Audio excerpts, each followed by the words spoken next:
Okay, so good day, everybody. Welcome to the SPDM webinar session of the 10th of October called Delivering the European Geological Data Infrastructure to Inform Green Deal Policy.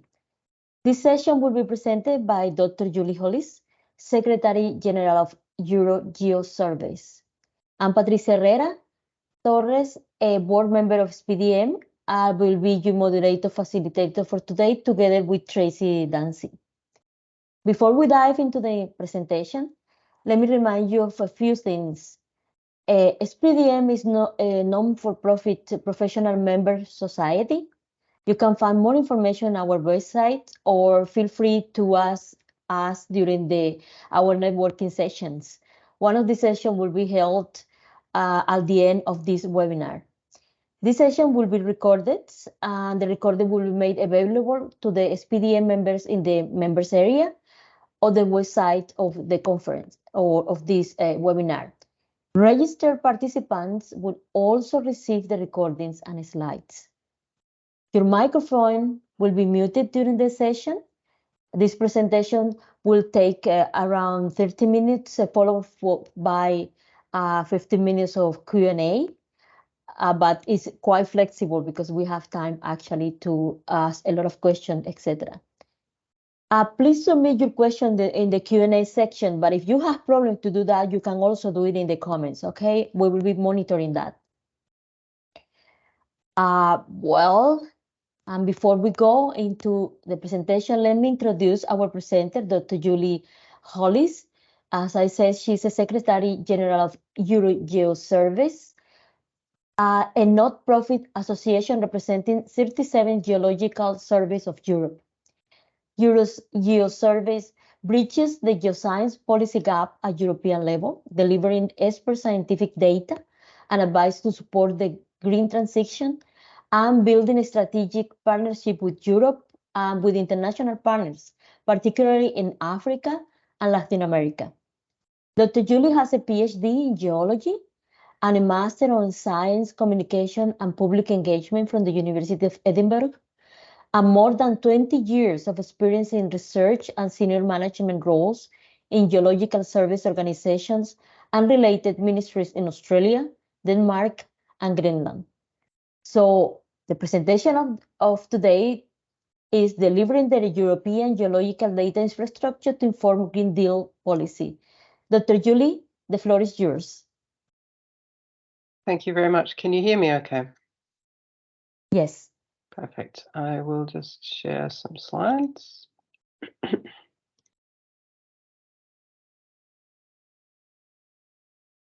Okay. Can you see that? Yes. Excellent. Great. So thank you very much. As Patty said, my name is Julie Hollis. I'm the Secretary General of EuroGeoSurveys, and I'll be talking about delivering the European Geological Data Infrastructure to inform Green Deal policy. And I will start by saying that I am not a technical expert in data management. I am a geologist who has certainly spent plenty of time and has a lot of experience in understanding the importance of large projects that require handling and management of complex data sets, but I am not myself a data expert. But fortunately, in EuroGeoSurveys, we have a lot of people who are. So what I'm going to do is tell you about what the European Geological Data Infrastructure, EGDI, what it is, what it's for, how it's evolved, and also the direction that we are taking it. But to start with, I'm going to step back and start with EuroGeoSurveys. So we're a not-for-profit organisation, international association representing 37 geological surveys of Europe. Now, the association is more than 50 years old, and the overall aim of our association is to provide the European institutions and other stakeholders with geoscience-based data and advice to address key societal challenges. And in our new strategy, which is soon to be implemented, Our stated mission is to enable sustainable and responsible use of the Earth's subsurface environment and resources. And our vision is to create the Geological Service for Europe as the scientific reference partner of the EU, delivering knowledge of the Earth's subsurface environment and resources as the foundation of a sustainable future for Europe. And I will talk more about what a Geological Service for Europe is and why we need one later. So, EuroGeoSurveys has at its heart a scientific base. We have 10 expert groups and one task force that meet regularly. These groups involve more than 500 experts from across Europe, from the different geological survey organisations, and they share their information, data, knowledge. They work together on joint projects. They're active in other expert groups that inform the European Commission on a whole range of geoscientific related issues, such as groundwater or soils or critical minerals. And they cover these thematic scientific areas that are listed here. For example, geoenergy, which encompasses geothermal and carbon capture, mineral resources, which now has a particular focus on critical raw material mineral resources, water resources, geological hazards, like, for example, landslides and flooding, urban geology, which is the geology that forms the foundation of our cities, and so on. And in this cartoon here, you can see that these things are all interconnected to one degree or another because the processes that control them all interact on and under the Earth's surface. Now, having worked together over many decades on many different, often EU-funded projects, the EuroGeoSurveys experts came to the realization that they were generating huge amounts of useful data, information, and knowledge of the Earth's subsurface, which is really important for making sound policy decisions.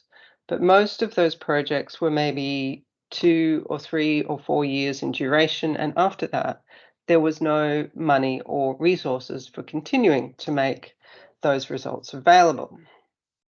So about 13 years ago or so, they jointly got together and decided that they needed to carry out a scoping project for a European Geological Data Infrastructure, EGDI.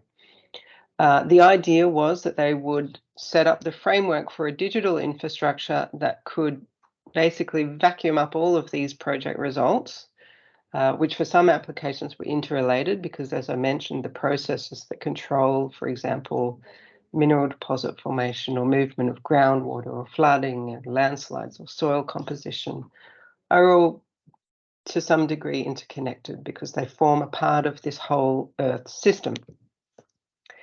But beyond just vacuuming up the results, if this data and information and knowledge was going to be useful, it also had to be harmonized, so compiled with common standards, including being compatible with the EU Inspire standards, of course, given that we are trying to be useful at EU level.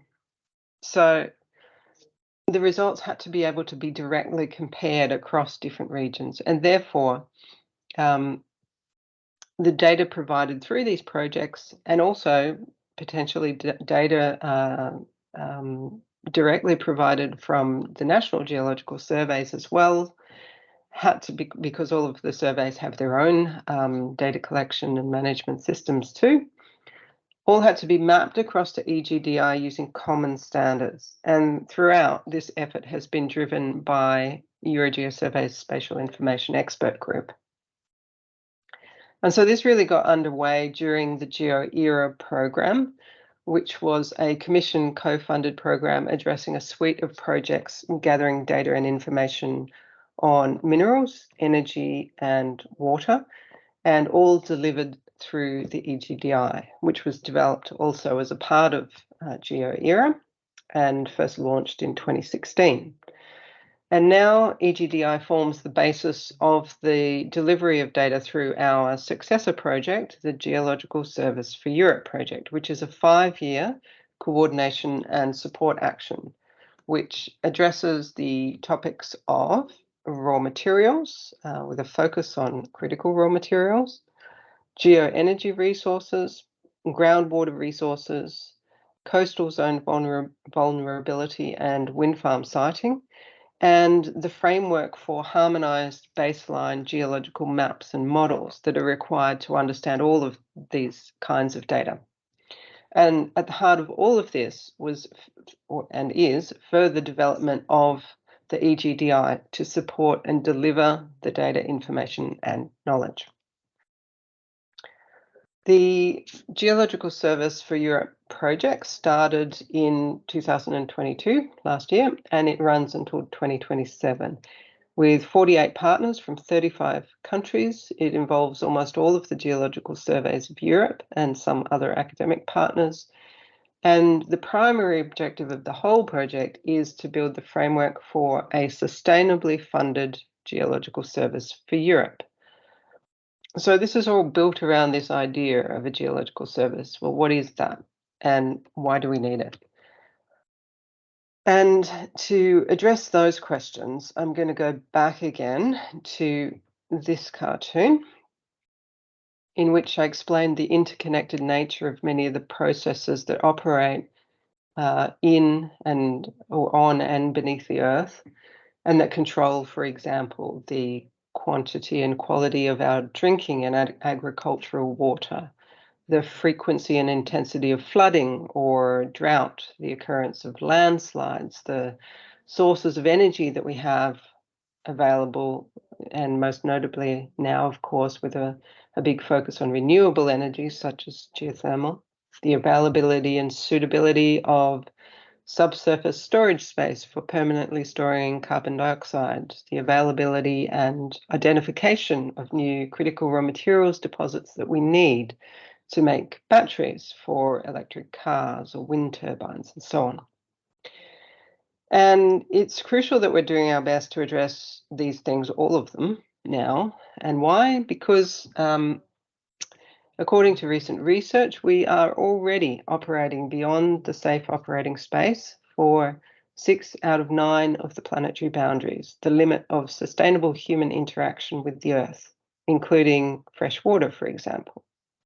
But still, even so, why do we need this geological service for Europe when we have national geological surveys who serve that purpose at national level, for example? Well, the answer is that EU-level challenges require EU-level effort and solutions, and the same, of course, is true on global scale. If we go back to the example of groundwater, for example, water doesn't stop at national borders. And on a larger scale, many of our climate change related problems require coordination at multinational level. So to be able to make good decisions about how to address these related challenges and implement legislation like the Critical Raw Materials Act, or the Carbon Capture and Storage Directive, or the Net Zero Industry Act, or the Soil Health Law, all legislation that falls under the European Green Deal. And there's more, of course. In order to do that, and in the process to try and meet our sustainable development goals, to achieve climate change mitigation, to meet the challenge of net zero by 2050.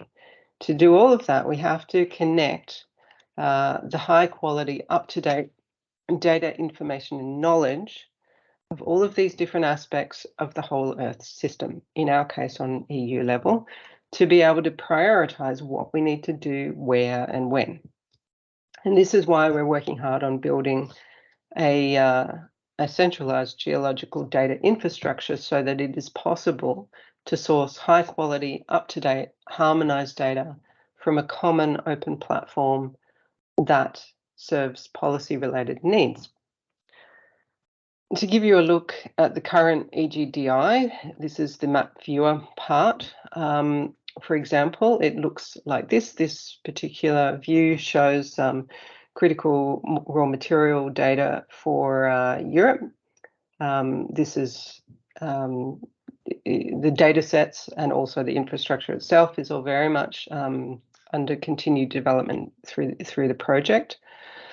So this is not an endpoint, and this view here shows information on CO2 storage potential across Europe. And again, there's a great deal of ongoing work on developing these data sets, bringing together diverse data sets and harmonizing them so that they can actually be used in a common framework. But the ambitions of developing EGDI are larger still, and at this point I'm going to pause for a couple of minutes to show you a short video about EuroGeoSurveys. So I'll pass back to I think Tracy is going to show that for me now. Wonderful.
Great, thank you very much, Tracy. I'll just share my slides again.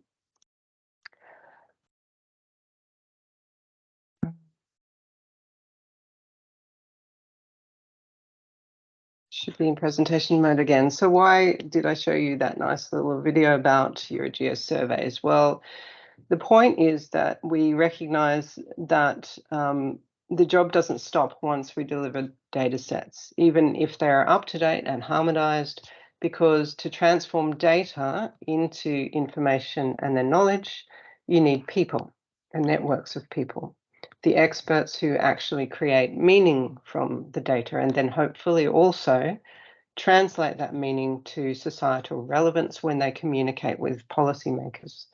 So what are we doing about that? Well, our ambition is to take the existing EGDI data infrastructure, which currently holds more than 700 layers of data, and transform it into a knowledge platform, a knowledge management platform.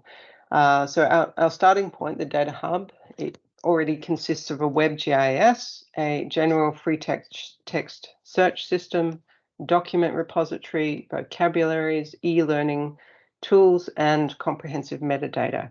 There are data from more than 50 projects and more than 1,300 documents, and as I said, more than 700 GIS layers. And through the GSEU project, it will be further developed in terms of the actual content, the data, but also the functionality and fairness of the data. But also development of applications and analytics and collaborative and educational tools.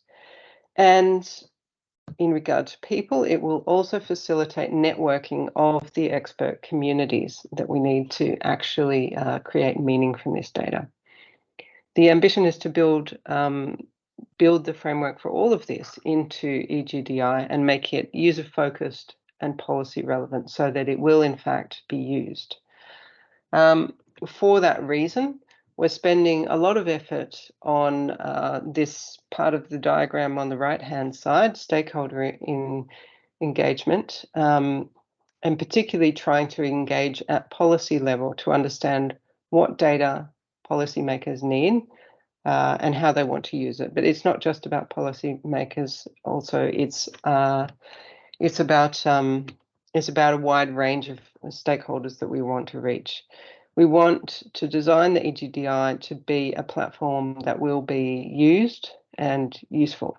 So we have already talked to a lot of stakeholders, and for example, next week we will be holding the first in-person workshop in which some invited experts from different industry fields, for example, geothermal energy, carbon capture, mineral exploration, will sit in the same room and test what we have so far done and provide some early feedback, so that in the process of developing the different aspects of the management platform, which are still under development, we can develop delivery tools and services that are actually useful.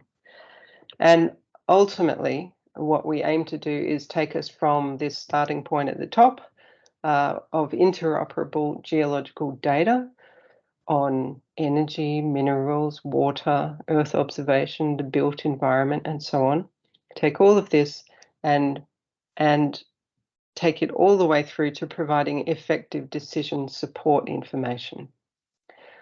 And at this point, this is the end point. I would like to reiterate that the basis for development of the EGDI is a long collaborative relationship between the Geological Surveys of Europe going back more than 50 years.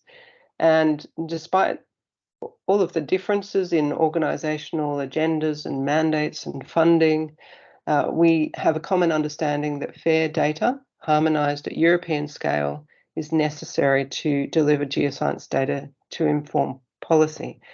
And that this is particularly important right now in the context of the European Green Deal, where geological data is starting to actually be recognized as fundamental. And also I want to highlight that we consider that incorporating expert networks of people into the framework of the infrastructure is also fundamental to being able to deliver geoscience for policy. Thank you very much. Thank you. Thank you very much. Very beautiful video. People are making a lot of comments about the video, but really concise, clear presentation. We begin at this moment with the questions and answers in here. I'll begin with one, and it's for me to comprehend. So with this meeting that you have next week, companies like Shell, oil companies who has a lot of data that they have collected for years, are gonna be invited, or how is that collaboration with the entities? This is really just a very initial starting point where we're inviting a handful of stakeholders, most of whom already have some external relationship to the project. Some of them are our project on our project advisory board. I am quite sure that within the project we're open to extending that testing environment further, but this is just a starting point. But I think also your point about petroleum companies is really important as well. This is an area I think that's fairly crucial to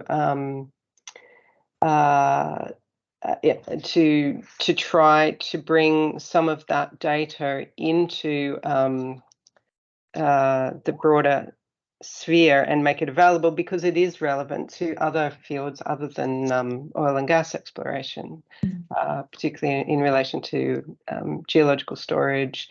So this is certainly an area where we have already started to talk to people and would like to explore more the possibilities to try and engage with companies and get access to and make data like this available, and be able to bring it into a common harmonized framework. But I think that's probably one of the more challenging areas, of course, because I'm sure everybody knows that oil and gas exploration data is not commonly available.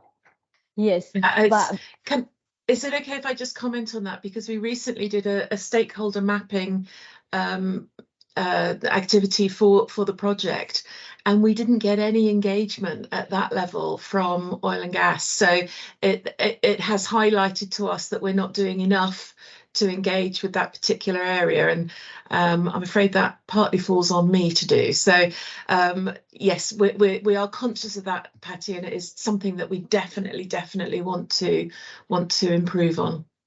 Yeah, I think because it's gonna be a two-way pay. They will need information from you, and they have information that they can. Not all the information is gonna be released, but they have the OSDU platform working on that, and that's information that is collaborative. So I don't know until which point. I'm being really naive here, okay? But OSDU is the platform that they are using to collaborate with other oil companies. And maybe that's something that you could tap. Maybe, I don't know, maybe I'm out of my, but just that. I can comment on that as well, actually, because I had a meeting yesterday when we were discussing where OSDU may fit, and our project manager and a couple of other people are going to meet with the OSDU people and talk to them about that. So yes, we're very conscious of that and hoping to increase that collaboration. Thank you. Any other question from our members here? Let me see. I'm gonna go. Okay, I'm going through the list of questions. I have Jess Kosman, and he asks, will the data hub use endpoints that support energy industry standards for metadata attributes such as OSDU? And I don't know the answer to that question, but there might be somebody else here who does. I'm just trying to see if there's anyone. I don't know, Francesco, if you can answer that question.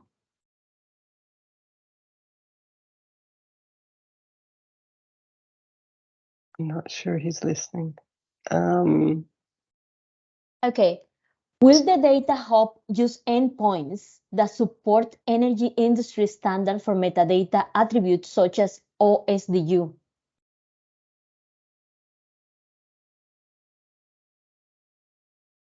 We can elaborate more. This is a conversation, so it's not a question of a quiz.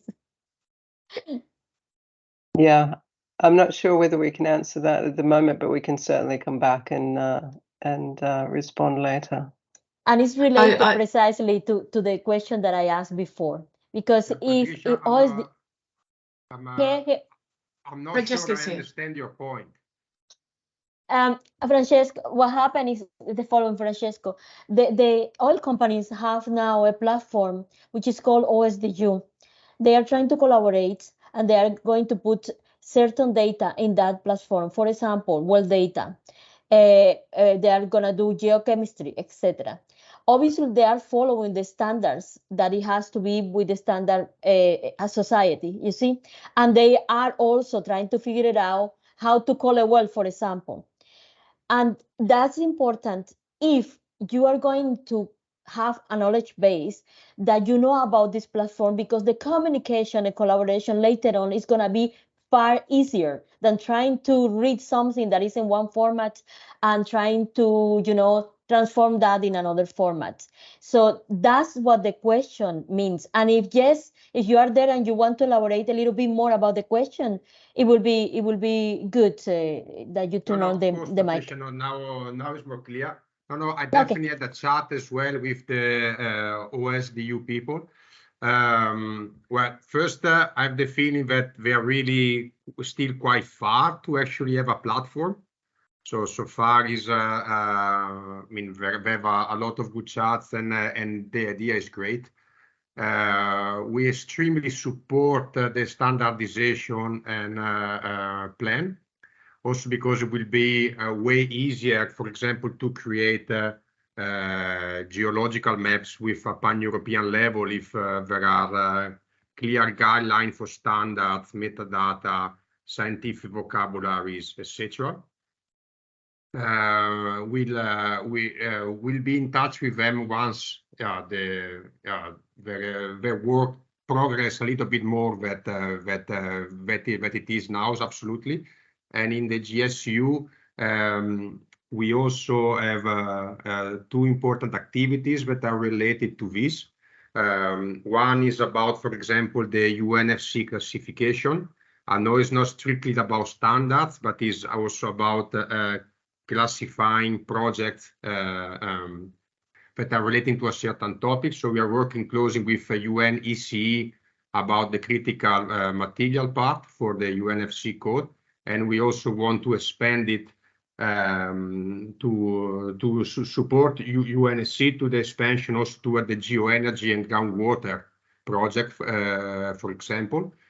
And in our working group that is led by Geosphere Austria, we are also putting together guidelines about metadata and scientific vocabulary, just to make sure that the future database that will be created will be much easier to be integrated in pan-European maps. I don't know if this helps a bit with your question. Absolutely, absolutely. It's just because precisely you're beginning, and this is such a good project, such a, like an umbrella project. It's good that you are at the beginning knowing who are your stakeholders later on, which are doing so a little bit the part that has to be with oil and gas only, not the mining, not the sustain, all these kind of things. So super if you are connected to all of them. Yeah. Okay. Absolutely. Bertrand Guillaume, you have a question? Let me see. Guillaume, I've enabled your microphone. You need to unmute yourself to ask your question. Oh, yeah. All right. Thank you very much. Can you hear me? Yes. Yes. Okay. Well, thank you very much. It's not exactly a question. It's more like a comment or maybe a testimony. Thank you very much, Julie, because your presentation was very clear, very interesting. Actually, it was so clear that it sounds quite easy and simple to aggregate all this information data across Europe. but behind the stage, it's important to be aware that it's a huge task with many technical obstacles, and it involves very strong collaborations between many data producers to aggregate, to collect, to compile, to harmonize all this information.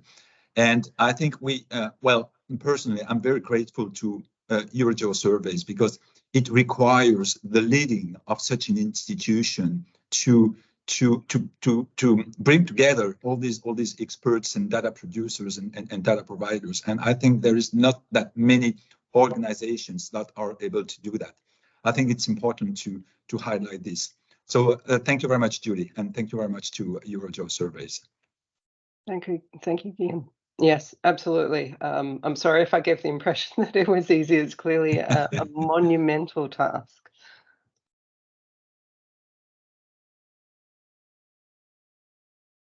Any other question from the floor? Let me see if I have anything else here. Okay, yes, we have a question from Keith. What is the balance going to be between rehabilitation, managing legacy data, and streamlining management of new acquired data? Right. The project itself is a coordination and support action, so it's not a research project. It doesn't have a focus on collecting new data. The main focus of the work is gathering together the data, the current data that we have, and putting it into and making it harmonized. And for example, in the case of carbon storage potential, for example, there's a very active network of experts under CO2 GeoNet, which some of our partners are, EuroGeoSurveys are also heavily involved in, and there's been an awful lot of research work and data sets that are available through there. And a significant part of the work is actually pulling that all together and trying to bring it together. So bringing data together is a very large part of the work, and yeah, I would say that's certainly the main part of the work, is bringing together the data that does exist. I think there is some new data that will be brought into the project during the course of the project, but it's not the main focus of the project. Very clear, thank you. Okay, I think we have all the questions that people wanted to ask. Dr. Julie, thank you very much for your presentation. Very clear, really, it gave us also, as always, a data manager. I'm seeing as a data manager, more hope in the future that we're going to have more exact, more concise data that people can use in the future and can manage, the green deals, because this is actually not all. Now it's European, but it will be global at some point on time, you see? So it's pretty good deal. Yeah. For everybody. Yeah. Exactly. Absolutely. Thank you very much. Thank you, everybody, also for being here.